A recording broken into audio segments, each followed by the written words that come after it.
Welcome to another Exo Heroes Hero Spotlight. Today, the spotlight is shining on Mahar, the second son of North Von Frosty's royal family and the game maker of the Brawn Patriarchy. A quick overview of Mahar. He's a PvE-focused defender that specializes in enmity tanking and whittling down his opponents with AoE and dragon slaying. His passive comes in handy in the Holy Dragon Grounds content, which can be difficult without the right enablers on your team, one of which Mahar is. He's a fated hero with the machine affinity in the defense position and physical attack type. So now, why don't we go ahead and take a look at his skills? So like every other champion in the game, Mahar got a basic attack. So we're seeing here that that's about 429 damage to 515. His A1 is called Double Lightning. And this skill is pretty straightforward when there's no Fate Core component, so it just does 102% damage to all enemies. His second skill is called Dual Iron Swords, and what it does is it deals 262% damage to one enemy and provides the status effect of Provoke to the target for 5 turns. So the 5 turns is relatively short, and you definitely have to use it more strategically on the targets that have their turns coming up. And lastly, let's take a quick look at his passive. So his passive is Block 3, which afflicts all enemies with Provoke if an ally takes damage and his health drops below 30% or less for 10 turns. So the Provoke lasts 10 turns and grants heal over time to Mahar that heals 20% of current attack every turn for 5 turns. So this is very similar. I think we've seen the same skill in champions like Wulum.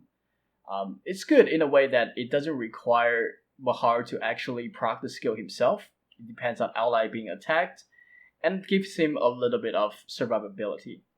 A couple additional components including getting 1 mana if your health is 20% or less. Also getting 1 mana if your health is 70% or above when this passive is triggered. A couple additional traits to his passive, and this is where his specialty really comes out. One of them is Dragon Knight Blessing, and this increases damage dealt to dragons with the dragon scale of order activated by 250%. So this is useful in the Dragon Holy Grounds. Also, he's got the Head Dragon Knight passive as well, which decreases damage from Raging Breath by 50%, increases damage reduce effect to the ally with Dragon Knight Blessing by 20% additionally. But this doesn't apply with another Head Dragon Knight effect. So Mahar's overall set is relatively straightforward. He offers a little bit of damage. His passive allows him to be relatively tanky. The Provoke doesn't really play a big part in Dragon Holy Grounds, but at the same time, he's got other additional passive that makes him relatively useful and provides additional utilities in the Dragon Holy Grounds. So with that being said, let's take a look at where he's best utilized, as well as his Fate Core ability as well. Right, so as is the case with many fated heroes, a lot of their power is centered around their passives, and Mahar is no different. However, what does set him apart is that his passive is centered around dragon slaying, which is PvE exclusive content, and this in turn makes him a lot less effective in PvP compared to other fated defenders, where you can't use 2/3 of his passive.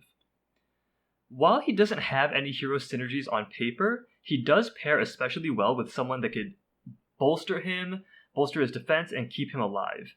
Because if he can be kept alive, he quickly becomes very annoying through his A2 Provoke and Block 3 Provoke in his passive.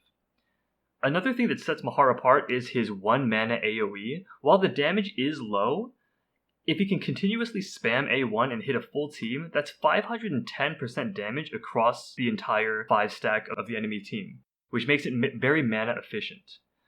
One thing to keep in mind is that Mahar with a base speed of 33 is incredibly slow. He's the slowest of all fated defenders. However, he also has the second highest defense of all fated defenders, roughly 50% more, just behind Ulum, and this helps his survivability despite the lack of built-in sustain. This isn't as much of a problem since his value comes from dragon slaying and passives and enmity generation.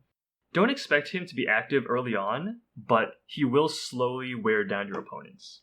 Mahar also has a Fate Core that we'll be talking about here. Yep, so Andy, you're absolutely right.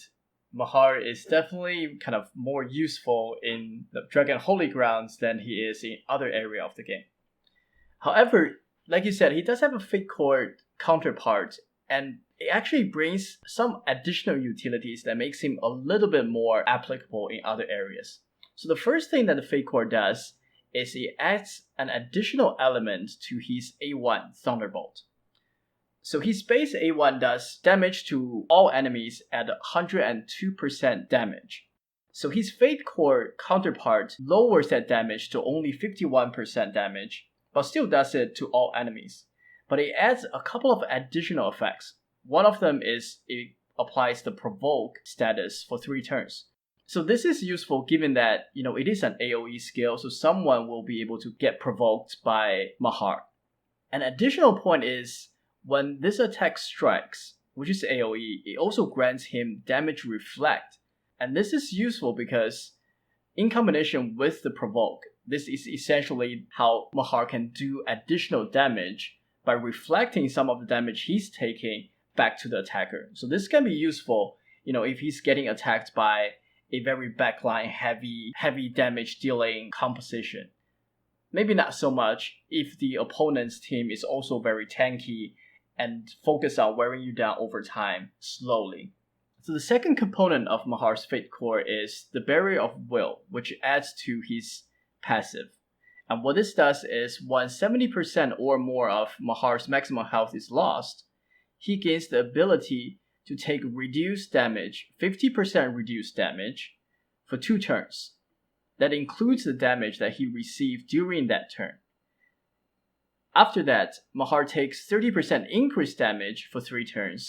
So overall, the skill is okay. It does give him a little bit of immediate sustainability and immediate tankiness in exchange for a little bit of weakness in the next few rounds.